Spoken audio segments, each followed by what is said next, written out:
Okay, welcome to We Can Do Hard Things. I have been waiting for this day.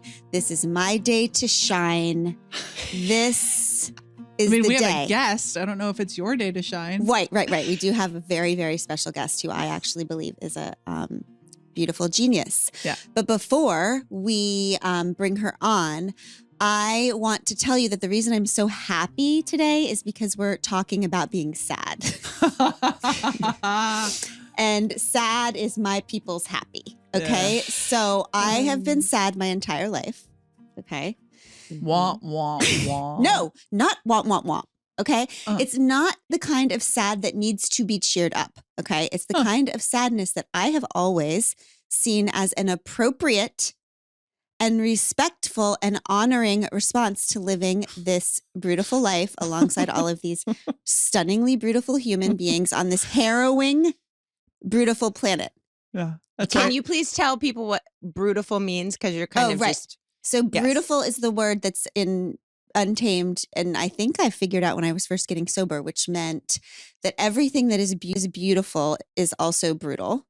Life is brutal and beautiful at the same time. If you don't accept the beauty, you don't get the brutal. If you don't accept the brutal, you don't get the beauty. Yeah. So it's just life is beautiful all at once, and you just have to take it all. And if there is no word, Glennon will create one. Right. I like to make words. The deal is that I've always been sad, and I have always felt like happy people were just sort of deluded and irresponsible and woefully uninformed. So weird that you married one. I know. Now I feel a little bit differently. I don't think that all happy people are sociopaths anymore. But when I was a tween and then a teenager, I used to sit in front of therapists over and over again for years and years who were trying to figure out why I was sad.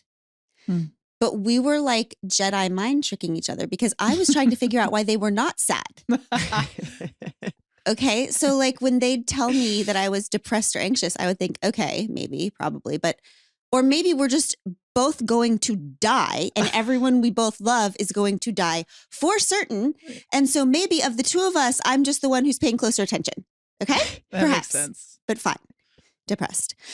In our culture, though, it's not happiness, but sadness that's shameful. So for the first half of my life, I got very sick trying to numb all of my sad. And when I got sober at 25, the booze disappeared and what was left was the sad. Yeah. That's a real kicker. Right? So I didn't have any other choice but to figure out how to use it. So I started writing books and serving through Together Rising to act on my sad. And Together Rising's stated mission is to turn heartbreak into action, which is really just kind of like turning sad into beauty. And I slowly discovered that sadness is not a problem to be solved. But in Susan Cain's own words from her new earth-shattering book called Bittersweet, Susan Cain says that sadness is, in fact, a quiet force, a way of being, a storied tradition, an authentic and elevating response to the problem of being alive in a deeply flawed and stubbornly beautiful world. And many of you pod squatters are like me. There's many listeners here who live in the minor key, who would, like me, describe themselves as midnight blue. So Susan Cain and I have invited you here to connect our bittersweet pod squatters to the storied tradition of bittersweetness, to tell them that they are not alone and that perhaps they were in fact made for just such a time as this. So now I am happy to introduce you to the woman who introduced me to myself with Quiet and has now done it again with Bittersweet. Susan Cain is the author of the bestsellers Quiet, Quiet Journal, Quiet Power, The Secret Strengths of Introverts, and Quiet, The Power of Introverts in a World That Can't Stop Talking. God, yes. Shut up, world. A moment of quiet, please, which spent 7 years on the New York Times bestseller list. That is utterly insane. 7 years. She is an honors graduate of Princeton. Who isn't, and Harvard Law School, real quick. And her record-smashing TED Talk has been viewed over 40 million times because all the introverts just stayed home and watched it over and over again so they didn't have to go out. And her new book, Bittersweet, How Sorrow and Longing Make Us Whole, is out today. Oh. Susan Cain, thank you for leading my people. Well, thank you so much for having me. I'm just hugest fans of all of you. And I have been so looking forward to this for so long because Glennon, I knew how much you get it. And and also like how much all of your people get it. So this is just like, you know, as you said, I feel like I am with my people and so happy to be here. Oh, we're so grateful. As you were giving that amazingly warm and generous intro, and thank you so much for that. What I was thinking of is that if I had had my druthers, probably I would have called this book The Happiness of Melancholy, because that's how I always thought about it.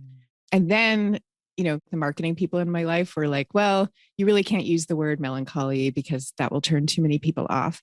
But that's really, in a way, the state that I'm describing. And I feel like you were describing it too in your intro, of this mysterious state that we can get into where you're kind of aware of the tragedy of life, but there's something about the fact that life is also so incredibly beautiful and that we're all wrapped together. We all have this same experience of the tragedy and the beauty happening simultaneously at every moment. There's something about the connection of that we're all in it together that to me is like a sort of consistent state of happiness. So I know that's not the usual place where people find happiness, but I do. And I think the Pod Squad does too, Susan. So you introduced the concept of Bittersweet using the story of a man who in the middle of a war zone held vigil every day playing his cello. Can you tell us the story about the cellist and why it's important to have this conversation about the power of bittersweetness now? Yeah. At this moment in history? I can. Okay. So in 1992, when there was the war and the siege of the city of Sarajevo, there were bombings all the time, and there was one bombing in particular that happened right next to the apartment of the lead cellist of the Sarajevo orchestra. And you have to understand, this was a time kind of like what we're going through now with Ukraine. In Sarajevo, people couldn't leave their houses, or they had to in order to search for bread, but they would spend hours kind of like creeping down the streets, hoping not to be caught by a bomb or by the snipers who were positioned trying to take them out, you know, just as they tried to get food for their families. So in the middle of all this, there's a bomb, and the lead cellist of the orchestra is right nearby. And first he goes and he helps the people who have been wounded. And then a few hours later, he comes back and he sits in the middle of the rubble, like kind of like out in the open in the city in which nobody is sitting, just hanging out in the open. But he does. And he sits there with his cello and he plays the Albinoni in G minor. It's the most incredibly haunting and exquisite music you can imagine. And he plays this music for anybody who wants to listen. And he comes back and he plays it every day for 22 days, which is the number of people who were killed by that particular bomb. And it becomes an instantly iconic moment. People make films about it. They write novels about it. The fact of this man who later says, you know, you ask me if I'm crazy for sitting outside in an open square playing music in the middle of a war zone. And I say to you, they're the crazy ones for bombing Sarajevo. You can't listen to this music without being incredibly stirred. But there's also the question of like, okay, why is the Albinoni, which as I say is this deeply haunting minor key music, why is that what he chose to play at that moment? Like he could have played something cheerful to rouse people's spirits. He could have played something more neutral. But he plays the Albinoni, which is, it's this aching music. And I think the reason is that when we hear that kind of minor key music, that sad music, there's something about it that is expressing our kind of longing for the heavens, our recognition that there's a world that we wish we could live in, and we don't live in it right now, but we're all deeply united in the fervor of our wish to live in a more perfect and more beautiful world. You know that feeling you get when you see something really beautiful and it makes you cry? So that's why we're crying. It's because that beauty is expressing the world that we feel like we're banished from, but want desperately to get back to. And we can talk about how that's actually a really empowering sensation. And that's why when we see the pictures right now in the Ukraine of all of the strollers that the mothers from Poland left at the train station so that the women bringing their babies out of Ukraine would come off and see those strollers. If you want to know what bittersweet feels like, think about that picture. It's this idea that sometimes for some reason, it's when things are the most painful that when humanity shows up, it cracks your heart open, like takes your breath. It's a depth of beauty that we don't get when everything feels okay. Mm-hmm. For me, it's like those moments we're in the busyness of living all the time. We're functioning all the time. So we have to kind of suspend our awe and fear and love about everything because we're just functioning. But then it's in these moments like that, when we see that we kind of unsuspend, and it's like pulling back the curtain. And then it's like honest. It's honest for that one moment. We are this horrible. We are this good. We are this greedy. We are this generous. We are this brave. We are this precarious. And it's like we can all agree on that for a minute. And then we go back to life. But because that's the truth. It's not the rest is the truth. That's the truest truth. That's why people long for in Untamed, I call it the truer, more beautiful world. Let's talk about the longing for that. Because what the hell is that? We talk about it as the seen world versus the unseen world, that we have this idea that I think is the closest I can come to understanding what faith is, that there's I agree. Right? That's faith. It's not a list of rules that we keep and keep people in and out. That's not what it is to me. It's this hunch that it was all supposed to be more beautiful than this. And then faith in action is not just having the hunch, but stretching for it. Gosh, I mean, I really don't think I've ever met anyone in the 7 years that I've been on this quest that I've been on who has expressed it exactly the way I think about it and the way that you just did. That was amazing. I come at this having been a lifelong, like incredibly agnostic person, sort of leaning towards the atheist dimension.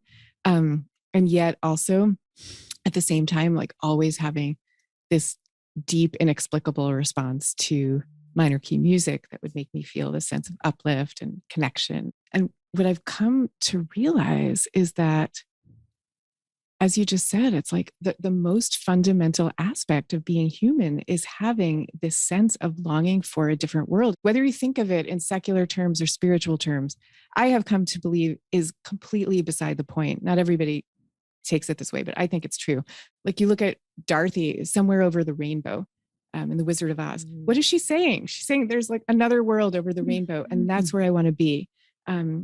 C.S. Lewis talked about the inconsolable longing for we know not what. Rumi in the 12th century, like Jalaluddin Rumi, the great Sufi poet, talked about how the longing for God is the return message. He has this one poem of a man who is praying to Allah, and then he stops praying because a cynic comes by as he's praying and says, what are you doing that for? Have you ever gotten an answer back? And he's like, no, I guess I never have gotten an answer. So maybe this whole thing, maybe there's no point to it. And then he falls asleep and he has a dream that Khidr, who is the guide of souls, comes to him and says, why did you stop praying? And he says to him, this longing that you feel for God, this longing you express is the return message. The grief you cry out from draws you toward union. Your pure sadness that wants help is the secret cup.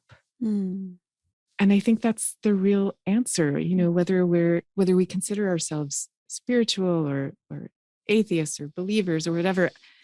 I think that we have been focusing too much on those distinctions when the real thing, that's the fundamental thing that unites us all, is this longing that some of us see manifested through religion, and some of us see it manifested through music, and some of us see it through art, or through those strollers that are lined up at the station. And really, that's the core essence. And the longing is the distance between the visible world and the unseen world.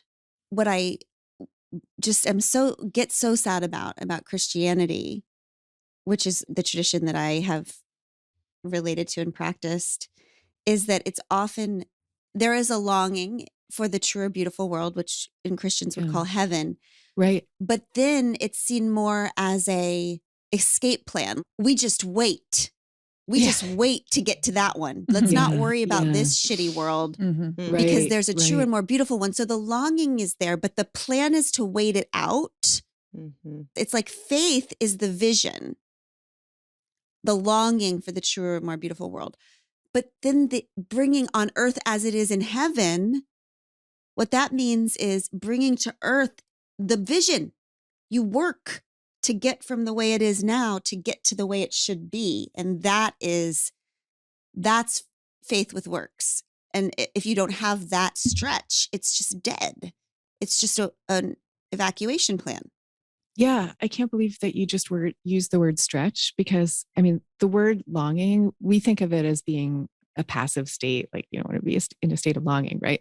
But I mean, the word longing actually comes from Germanic and Anglo words that literally mean to stretch, to reach for that other place. If I had to transform the takeaway of this whole quest that I've been on of 7 years of thinking about these questions, it's that what we need to do is try to transform pain into beauty, like period.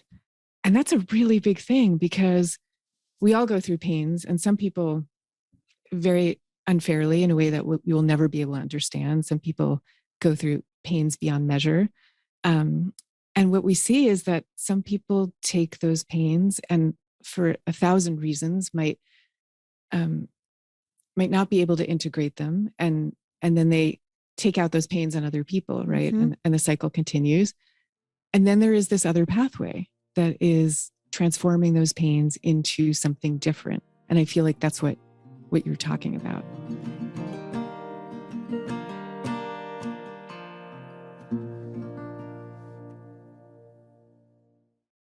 Hello, it's Lena Dunham. I host a podcast called The C Word with my dearest friend and historian of bad behavior, Alyssa Bennett. What is up? It's a chat show about women whose society is called crazy. We're going to be rediscovering the stories of women's society dismissed by calling them mad, sad, or just plain bad. Listen to and follow The C Word with Lena Dunham and Alyssa Bennett. Available now wherever you get your podcasts.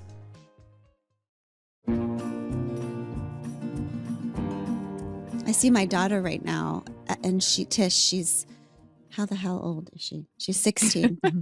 She is a very bittersweet soul. So when she was really little, she came into my bedroom, Susan, and she said, "Mom, I'm so scared.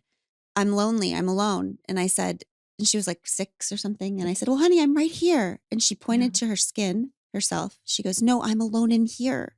Wow. I'm all alone in here." Our buzzword for her bittersweetness was tender. So she'd say to me, "Mommy, I'm feeling tender." And that meant to me, nothing made me sad. There's nothing to fix. Right. I'm just feeling that exposed awe of reality, right? That everyone else seems to ignore. But the difference between the two of us is that I was her at 10, and I didn't know what you talk in Bittersweet about when we feel this melancholy and we don't know how to transform it into beauty. It can eat us alive, right? Especially in a culture that worships happiness because we think there's something wrong with us. Yeah. So I was an addict. I became an addict when I was 10, and Tish plays music. Wow. And it's amazing. And she plays sad music. It has an aching in it. Like I can't even, sometimes I ask Abby to turn it off. It's I just too can't. truthful. It's based in truth. Yeah. And I think that both of you, your art is based in truth. And I would say probably a lot of people sometimes struggle to even read some of the things that you write. I'm not going to have a lot to put into this. You're my happy love. Yeah. I'm not melancholy by nature. My husband's like you, Abby. Susan, do we need those people? Let's talk about that, because yeah, we should. I've told Abby, I have a whole chapter in Untamed where I would say she's pearl. She's like this like sparkly light color, and I'm midnight blue. And so I thought if we got married, we could just smush together and both become sky blue. But then I realized that's lesbian codependency. So I have to be midnight blue for the rest of my life, and she has to be her pearl. What do you see as the difference between, you and your husband? Like, how do you experience life differently? And how does it work to be a bittersweet type married to a, what would you call them? What are they called? Shiny, happy people? I would call a sanguine type Mhm. is what I would say. Aristotle was talking about this 2000 years ago. Mhm. And he talked about melancholic types and sanguine types. And I think that we deeply need each other. Yeah. And I think we know that. Like, I doubt that shining moment that you describe in your book of when the two of you met. I doubt that you were thinking, well, I'm bittersweet and she's sanguine, or like any version of it. But I think deep down you both knew it, right? Mm-hmm. Yeah. I noticed it this weekend. I told Abby, I am, a lot of people listening discovered Susan from the book Quiet, which was about introverts, which really helped me understand myself deeply. Same. Well, it made me understand other people deeply. Right.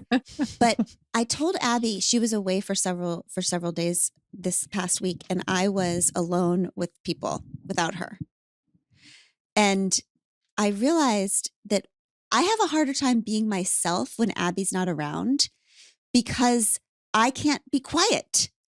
People expect me to talk back to them. Like, if I don't talk, nobody else, they expect me to say stuff when there's only two people in the room. Mm-hmm. But usually when Abby's there, I can just not talk. The buffer. I actually have a question in terms of the difference between your husband and you. Do you think that his happiness is full of shit? Okay. Wow, this is complicated. I don't think it's full of shit, and I know that I need it. I do feel like sometimes he's getting it wrong. Yeah. And I know that sometimes he thinks I'm getting it wrong. I never think it's full of shit because I know that he deeply sees the world that way. I guess I feel like sometimes he's just so conditioned to seeing everything through a lens of it's all going to be okay. And does he say that to always you? going to be okay. Now, I mean, we just have a different take on what's happening. And sometimes he's right and sometimes I'm right. Mm-hmm. Yeah. Or you're both right. I want to emphasize what you said about focusing on the wrong thing in terms of religion and faith traditions, because I have always thought, okay, I don't give a shit what you tell me your religion is. You tell me your vision of the truer, more beautiful world. You tell me what it looks like for you. Like, is it less war? Is it equality? Is it justice? Is it peace? If my longing matches yours, let's work together. Mm-hmm. Because there are plenty of people who are in my religion who have a completely different version of what the truer, more beautiful world looks like. So I have less in common with them than I do with people from different religions who share my longing and who want to work in that stretch. Longing is a religion. That's cool. Yeah. So, yes. So I think Sissy, longing tell is me. the religion is what I would say. Yeah. Mm-hmm. It's cool. It's the religion, and it leads to so many beautiful things. It's compassion, and it leads to us not just being complacent with the life we have. We're going and we're trying to make it better. It's theoretically improving the condition.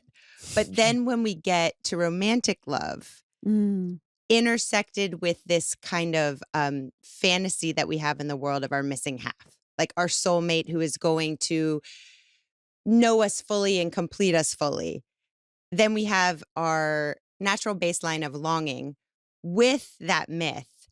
And that prevents us from actually appreciating the partners we have, because we have this longing for this myth that is out there. And we're forever comparing our actual people with, as you say, strangers, especially in libraries and trains. Yeah, so good. It's like the condition in these other areas, it seems to work. But in romantic love, it's like this condition of our heart being homesick for a home that never even existed. Right. So is that a negative of longing? Because when we were talking about this book endlessly, Susan, is like the longing life that I live. It's like, it's good in lots of ways. It makes you try to make the world better. It makes you want better and see more beautiful. If you're always wanting better, that's not good for your romantic relationships, because isn't there a level of acceptance like that makes it so that my sister says is there's not 4 people in every relationship. There's you, there's me, and then there's my ideal partner and your ideal partner. Yeah. These are such amazing questions. This is why I think that we have to understand what our longing is, especially when it hits us in the realm of love. The Sufi teacher, Llewellyn Vaughan-Lee, he talks about how the Sufis used to have these songs that they would sing. They would use their carnal longings as a metaphor for the longing for God. Mhm. So, they would say, like, I'm thinking about the ruby lips and so on, but they didn't actually mean the ruby lips of an actual woman. They meant God. And then what happened, according to Llewellyn Vaughan-Lee, is that during the time of the Crusades, there was another tradition that came in and heard this kind of poetry and converted it into the songs of the troubadours. And like, they didn't really understand that all of this was just a metaphor for God. And instead they took it kind of literally as, I'm now serenading, a maiden underneath a moonlit window kind of thing. And I think that that's what happens to all of us in our relationships when we are longing for that perfect partner. And when our partner is disappointing us in some profound way, we don't even understand what's happening. We don't realize that that the romantic longings we have are just one aspect of this greater, deeper longing. And I think once we understand it, that's actually when we're freed up to see our partners as they really are and see ourselves as we really are, as these deeply, deeply flawed beings. And that's okay, because we're the ones in the here and now. Like we're here in the banished state outside of the Garden of Eden. So we're going to love each other as best we can outside that garden, at the same time that we both long to be there. So I think understanding this is like the best marriage advice anybody could ever have, because it's saying that vision that you have of this perfect shining partner who will always understand everything about you. It's not that that's not real. It's that it's something else and you're mistaking it. You're misunderstanding it. It's God. Yeah. It reminds me of what Esther Perel says about in a different way. She talks about how the crossover of what we used to want and expect from the divine, we now in our secular culture have brought to our romantic partner. So we we have this longing. We think it's like, oh, it's you. You're the thing that doesn't measure up. Right. And what we're really saying is, you're not the Garden of Eden. How could you not be the Garden of Eden? Exactly. How is that fair? And it's beautiful because I think sometimes in response to, deep disappointments in, I thought it would be more beautiful than this with our partner, the answer is, oh, you have unrealistic expectations. This vision you have, that can't possibly be met. But what I hear you saying is, no, I'm not telling you to diminish that vision. That vision should be as big and beautiful and divine as you can possibly imagine. I'm just telling you that vision, this will not meet. I love that, because it's not saying just bring it down a notch and be happy with what you have. It's saying keep imagining and building that beautiful thing and going toward it. But go toward it with this deeply flawed person, just like you are deeply flawed. Yeah, exactly. And to really beautiful. Very likely in most relationships, especially at the beginning of the relationship, but then you have these moments throughout it. You have these moments where you feel like, okay, now we're touching the heavens. And those moments are some of the best things that are ever going to happen to you. So, to treasure those moments, those are sacred moments. That it's part of why we're alive, is to have those moments, at the same time that we understand that they are just moments. And the nature of life on earth is that we're not living in those moments all the time. I would like to give a shout out to addicts here. I was just going to say, this is the basis of my addiction right here. I just want to hear your reflection on this, because I don't know how to say this, but I feel like a lot of addicts are people who have the deep longing. We are trying to get with the booze, with the food, with the drugs, with the whatever, to this truer, more beautiful state of being. It's not that we're wimps. It's that we actually have this deeply spiritual wish for a higher plane, right? Now we went about it the wrong way and we accidentally ruined our lives and everyone else's. But that was the stretch for us. Yep. I always thought that I was Before we tapping knew into better. something deeper beyond. There was some piece of me that I wasn't, it was almost like there was that, what I thought was there was like this part of me that could only be explored via alcohol, drugs, whatever. Like, and I thought that was a God part, not like in me, so but interesting. do you know what I'm saying? Yes. I And don't know I how to feel explain like it. that's why whenever people are like, well, addicts always become artists or artists are always addicts or all that is the through line of both of those. That's just like the yearning, and then people meet it through the booze and they meet it through the art. But it's not that addicts become artists. It's that longers, bittersweet types. Oh my God, exactly. Use the thing, the alcohol, and then often find art. Do you see that with addicts? Oh my gosh, I see exactly every single beat of what you're saying rings so deep and true. I think that's exactly it. The best framework that I have encountered in trying to think through like what to do with that issue for addicts or creatives or anybody who feels this longing. You know, from the book, I'm kind of obsessed with Leonard Cohen, the musician, and his work in turn, a lot of it is derived from the Kabbalah, which is the Jewish mystical tradition. There's this one idea that I found incredibly helpful. The metaphor of the Kabbalah is that all of divinity was once this one vessel, and then the vessel broke apart. And now the world that we live in is the world where these shards of divinity are kind of like scattered all around us amidst all the tragedy and the ugliness and the imperfections. There are these shards of divinity. And so the task really for all of us is simply to pick up those shards wherever we can find them.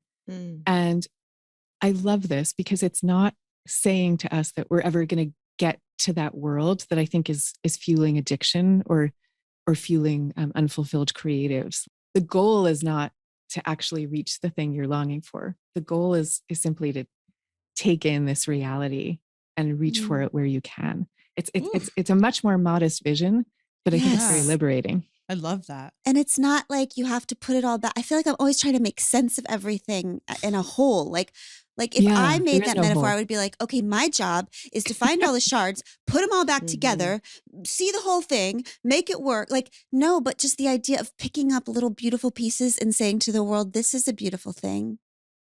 Yeah. And it doesn't have to be all put back together.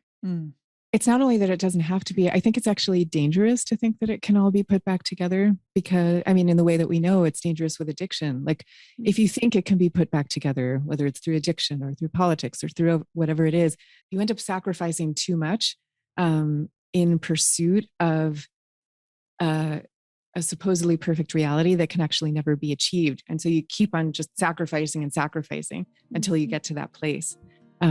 Instead of like looking for the shards wherever you find them.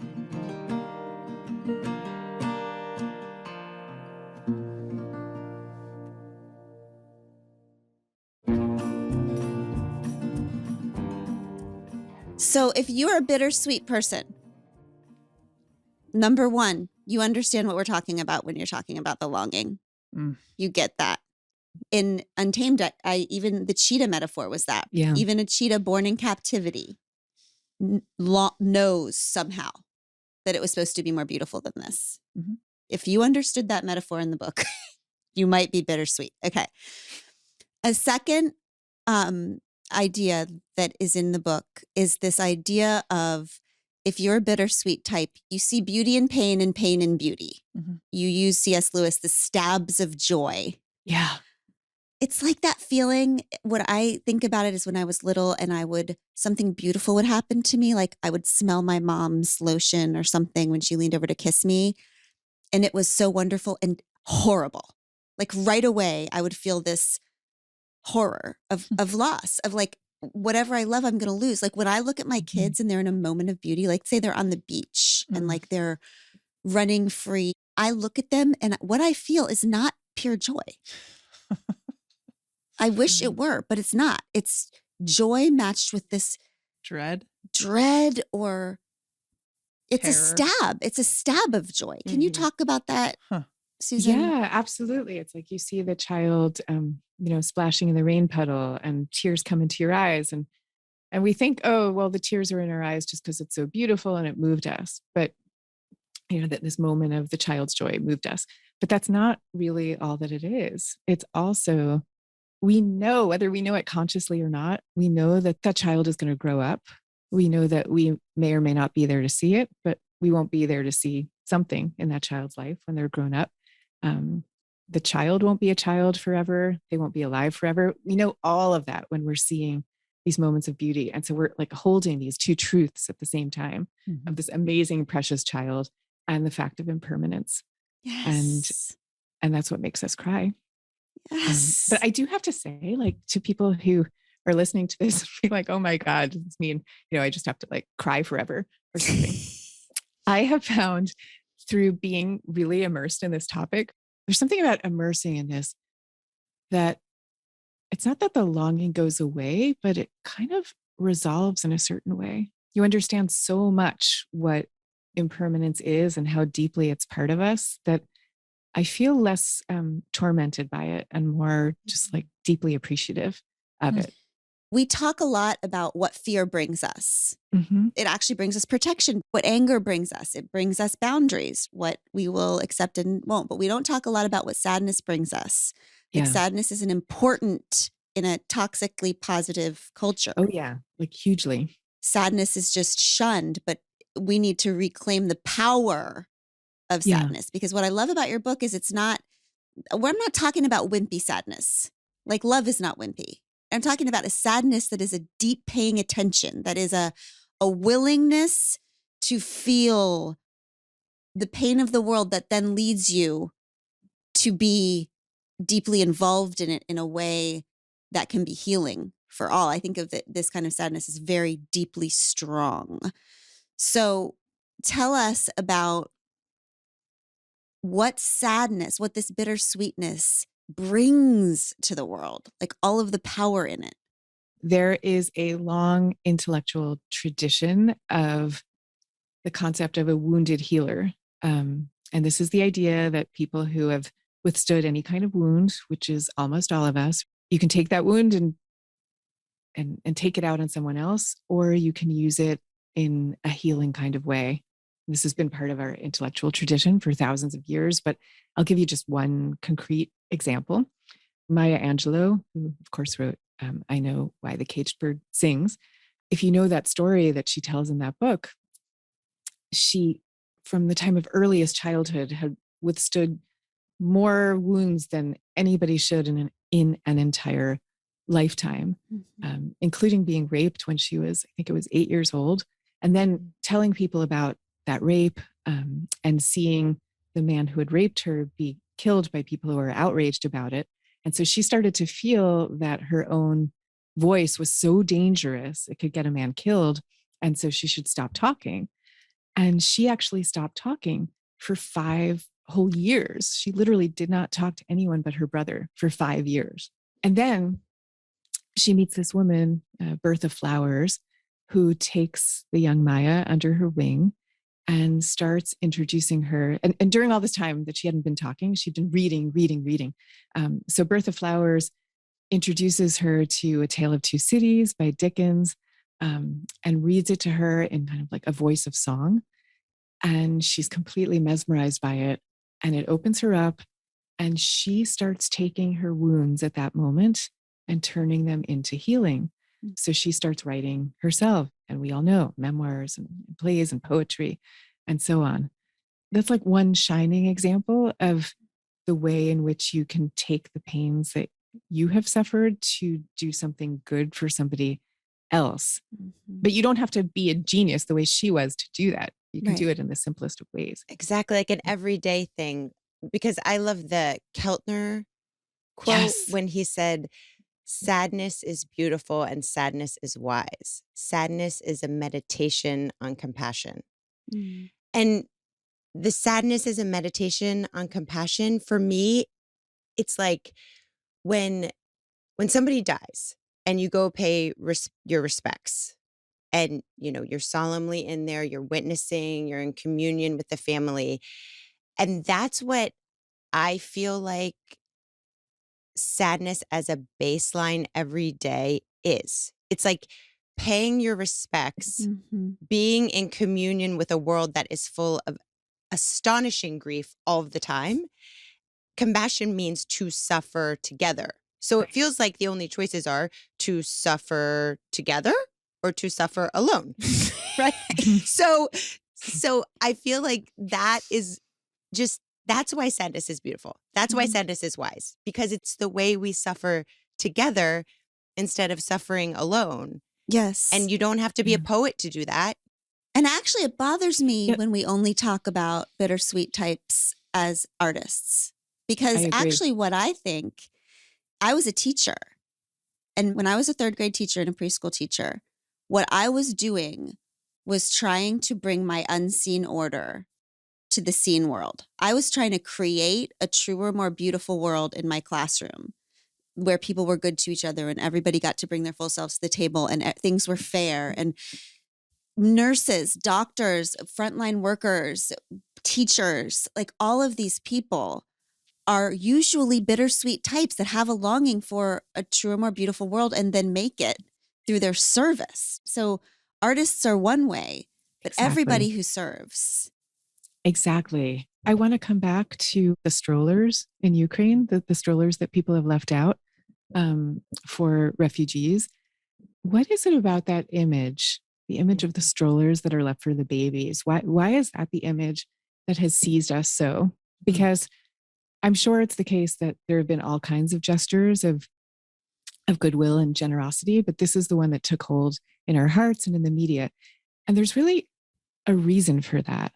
And the reason, and you were talking, Amanda, about the work of Dacher Keltner, who's a psychologist whose life story I told in the book, and also his work.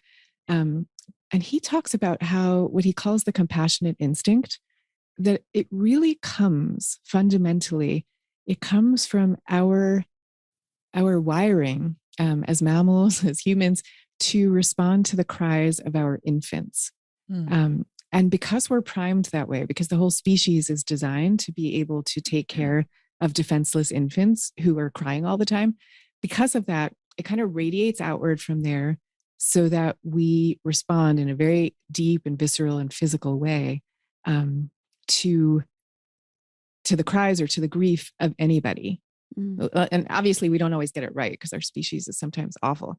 But that's kind of our best hope. And that's the reason that the strollers are what move us, because we know it's those strollers that are the source code of our ability to get beyond this war state that we're in. I do think that the great challenge of our next century is how to make this compassionate instinct that we have for babies, how do we widen it? I really do believe that opening up channels where it is normal to talk about these kinds of sorrows and longings that everyone has, that is one of the best bridges we have across differences, however we perceive those differences.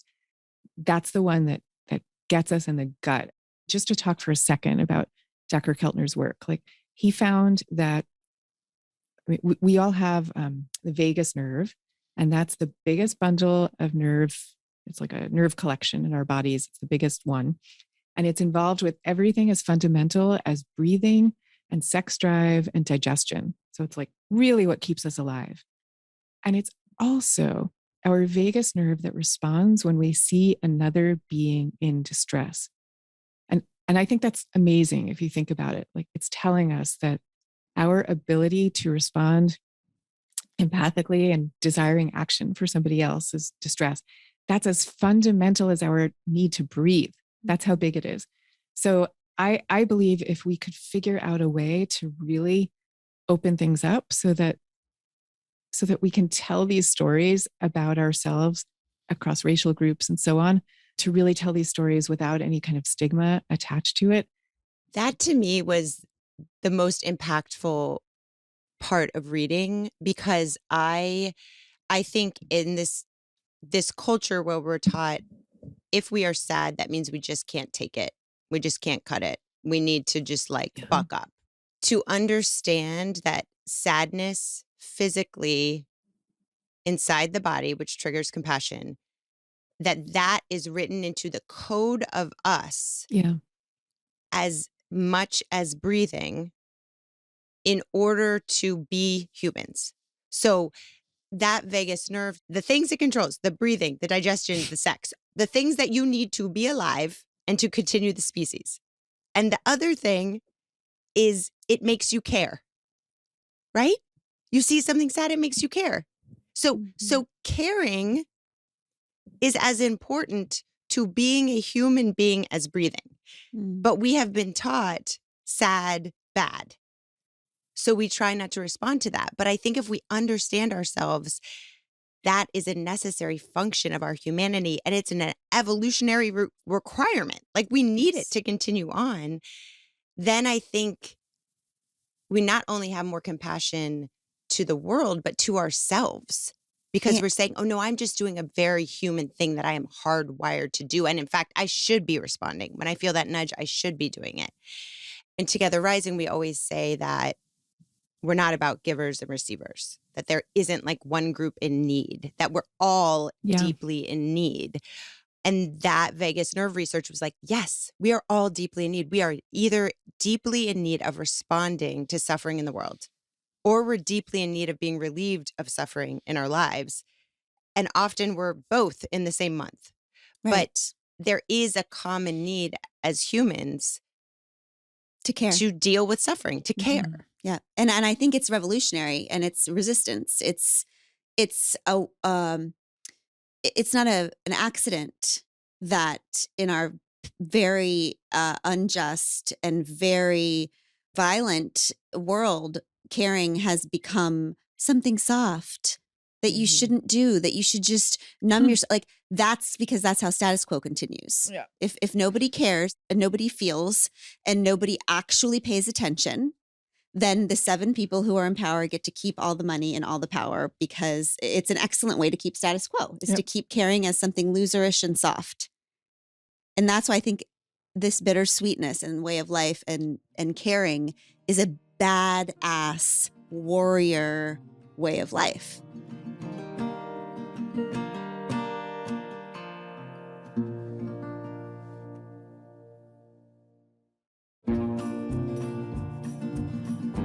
Susan, we have a thing that we do on the pod called The Next Right Thing, and it's just something that people can do to take away from what we're talking about that day. And sister and I have been talking a lot about your book and about burnout and this idea that there's a cycle that we have to go through. We feel stress and then we have to release the stress. And if we don't complete the cycle, we have problems. And we've started thinking about that in terms of your book. Like, what is the bittersweet cycle? Like, we're used to caring, just like we're used to feeling stress, but we don't do the relief thing. We don't complete the cycle. So with our next right thing, we want to talk about completing the sadness cycle and the things that we can do that will bring us relief and strength instead of just storing it all up. And I know that one of the things you say is transforming our love, our bittersweetness, our sadness into music, into healing, into art. And my favorite thing that you talk about, that you do actually, is that you promise us that we actually don't have to create the art. Yeah.